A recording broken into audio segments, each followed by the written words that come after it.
Atrinktas geriausias pasiūlymas senamiesčio teritorijai nuo misionierių vienuolyno iki Vilniaus upės buvusiems misionierių sodams sutvarkyti. Konkursui buvo pateikta 11 projektų. Teritorija nuo misionierių vienuolyno iki Vilnius 17 amžiuje driekėsi už miesto sienos. Tai buvo vieta, kurioje kūrėsi užmiesčio sodai ir privatus, ir priklausantys vienuolynams. Prie Sanguškų rūmų taip pat buvo sodas, kuris šią teritoriją perdavus misionierių vienuolynui buvo labai išplėstas. Mes turime sodo pirmąjį pavaizdavimą jau 18 amžiaus Vilniaus plane. Mes žinome, kaip tas sodas atrodė, ten yra atvaizduoti ir tie tvenkiniai, ir visa tvenkinių bei šaltinių sistema, kuri maitino tos tvenkinius. Yra žinoma tiksliai, kiek ten augo vaismedžių, kokių vaismedžių, yra tiksliai suskaičiuota.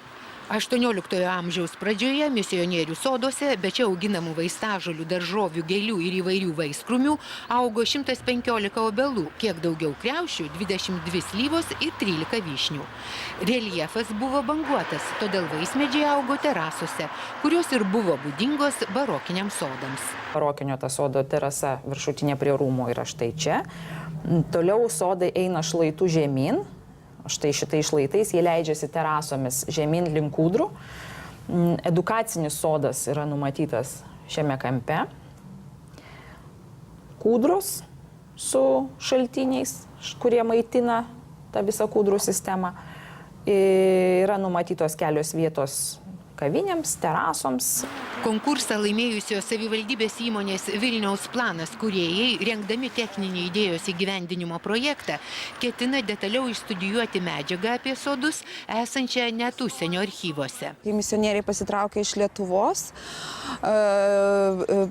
Prieš Antrą pasaulinį karą jie išsivežė visus archyvus ir, sakysime, šitie archyvai dabar yra Krokuvoje. Ir norint daugiau detaliau sužinoti apie išplanavimą, apie augalų rūšis ir kas čia augo, reiktų atlikti tuos istorinius tyrimus. Paminklotvarkininkai sako, kad techniniam projektui parengti prireiks metų, o jau teritorijos tvarkymas priklausys nuo savivaldybės šiam darbui skiriamų lėšų. Tikimasi tai atlikti iki 2015.